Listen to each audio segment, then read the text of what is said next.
What's going on, everyone? Welcome back. Patrick here. Moving on to the next topic in stats, we're now going to talk about hypothesis testing.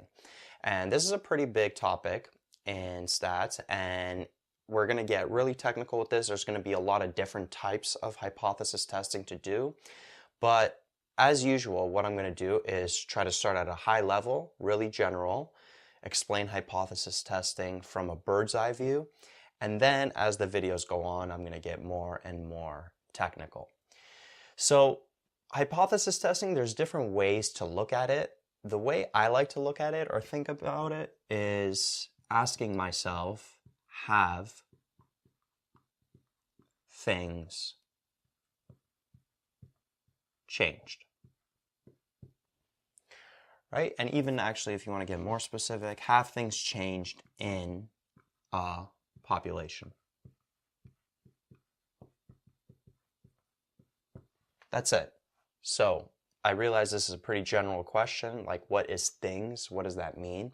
And we're going to get into that as the videos go on. But for now, I just want you to think about the question, have things changed in a population? So has the average income in a population changed? Has the average height of a person in a population changed? Has the average price of a home in a population changed? Or maybe something like, has the average number of grams of sugar in a Gatorade bottle changed? Right? So lots of different testing that we could do with different kinds of populations. Now, to test whether something has changed in a population, you have to have some kind of baseline, right? So if you want to test whether the average price of a home has changed, you need something to compare it to. So you need to know how things have been until now, right? So how things have been until now, and then we could see, when we know that, has there been some kind of change? Now, in stats, we don't really say how things have been until now, right? It's kind of like a messy way of saying it. So in stats, there's more specific definitions for each of these scenarios. And statements about how things have been until now, they're basically called a null hypothesis. Or you'll see it sometimes H naught, right? H and subscript 0, right? So this just means a null hypothesis.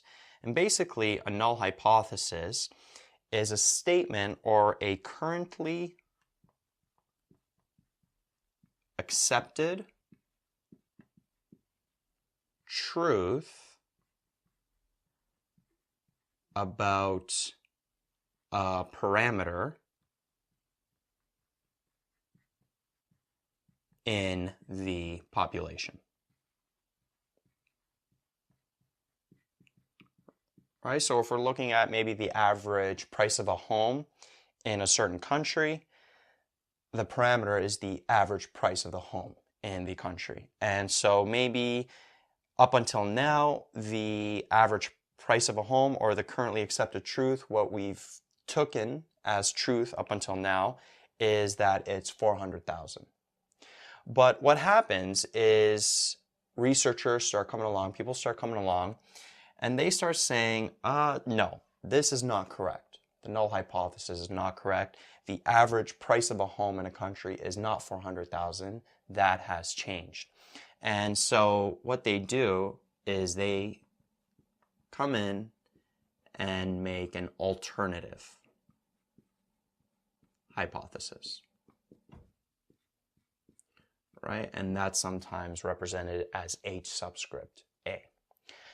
And we're going to get into more detail in future videos about how a null hypothesis and an alternative hypothesis compare, especially when we start talking about one-tailed tests versus two-tailed tests. But alternative hypothesis, you could just think of it for now as the opposite of the null hypothesis. Or you could say that the null is false, right? The currently accepted truth about a certain parameter is false. That's what the alternative hypothesis would do. So, for example, if the currently accepted truth or the null hypothesis in a population is that the average price of a home is $400,000, the alternative hypothesis would be that it's not $400,000. Or you could get even more intense in science. So, for example, up until a certain point in time, people believed that everything rotated around the Earth. That was the currently accepted truth. That was the null hypothesis. Then Copernicus came along and gave an alternative hypothesis saying that no, not everything rotates around the Earth. It actually rotates around the sun. And then everyone thought he was crazy, and then he had to go and test that. He had to go test his alternative hypothesis and prove that. And then we accepted that as truth, that everything rotates around the sun, and that's the currently accepted truth. That's the null hypothesis. And maybe someone will come in the future and say, no, not everything rotates around the sun. They come up with another crazy theory, and everyone's going to think that they're crazy, and then they're going to have to prove their alternative hypothesis, right? So the general kind of process is that there's a null hypothesis, right, which is H naught. Then there's some kind of disagreement, and someone comes up with an alternative hypothesis. But then the people in this camp say, no, you can't just say that, you have to prove that. So what these guys are going to have to do is they're going to have to do some hypothesis testing, right, to prove that the null hypothesis is currently false. And with hypothesis testing, we're going to get into more specifics in future videos, but generally what's happening is in hypothesis testing, we take a sample from the population and then test it. We test that parameter that we are looking at from a certain sample. And then we could see what is going on. How do these two hypotheses compare to each other? So take a sample and test, very similar to confidence intervals, the previous unit, right? But it's kind of different. So I want to do a quick comparison of confidence intervals and hypothesis testing, because there's going to be lots of carryover. We're going to have a certain sample size. We're going to be dealing with confidence percentages, again, like we did with confidence intervals, but I want to give you a high level sort of difference between these two. So a confidence interval, if you remember, we didn't know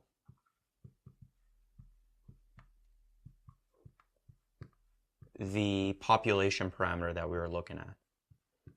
And the parameter that we looked at a lot was the mean, right? We also looked at the proportions. So we didn't know the population parameter at all with confidence intervals. So what we did was we take a sample to estimate the population parameter.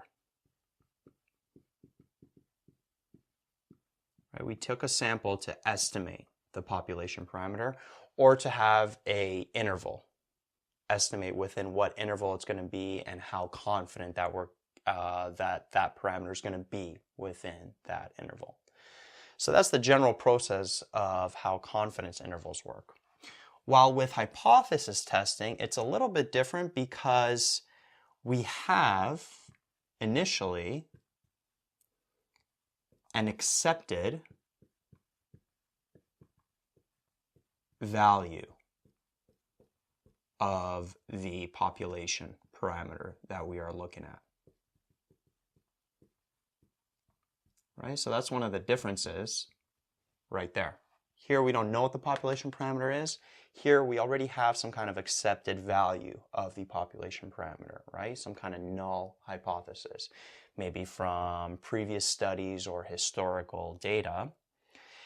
And then what we do is we take a sample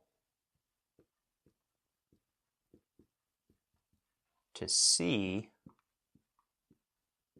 whether the parameter has changed.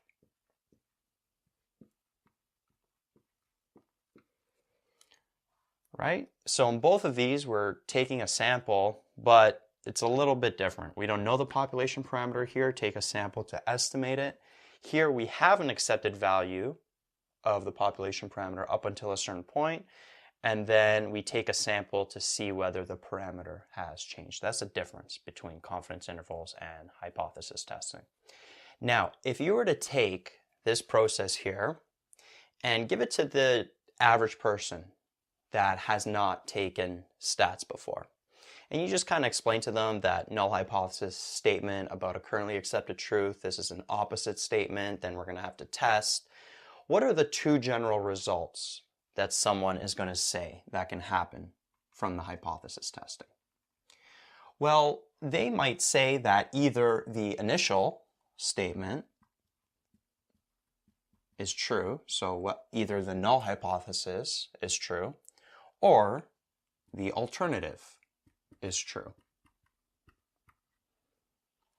Right? The opposite statement is true. That's basically the two kind of results that can happen. However, in stats, we don't really say this, that the null is true and the alternative is true.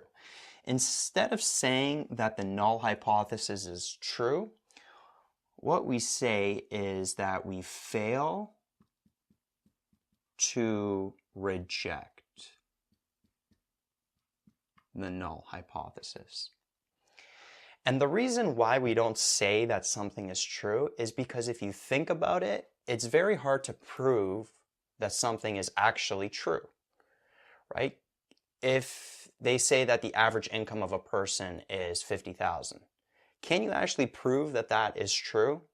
If you're looking at a big population, think about all of the people that are changing jobs in a certain day, or maybe getting new jobs, or maybe getting let go from a job, right? That's always changing. It's tough to actually say what the real truth is, right? We just have currently accepted truths. So that's why we never say that something is true. Instead, we say we fail to reject the null hypothesis, right? We fail to say that it's false, right? And then over here, instead of saying the alternative hypothesis is true, we say that we reject the null hypothesis. Or we have evidence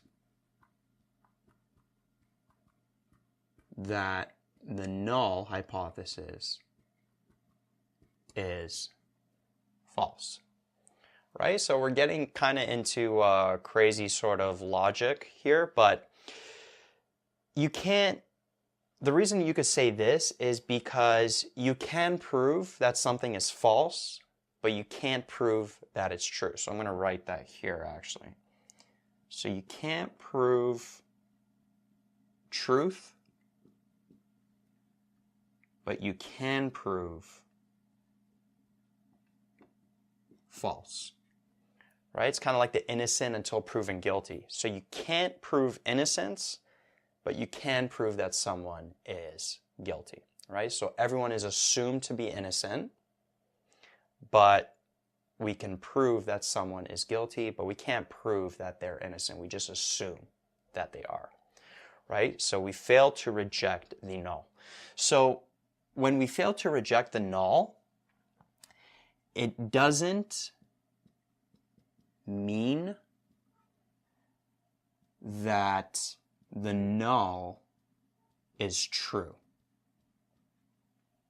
right? Because we can't prove truth. It doesn't mean that the null is true. It just means no evidence that the null is false,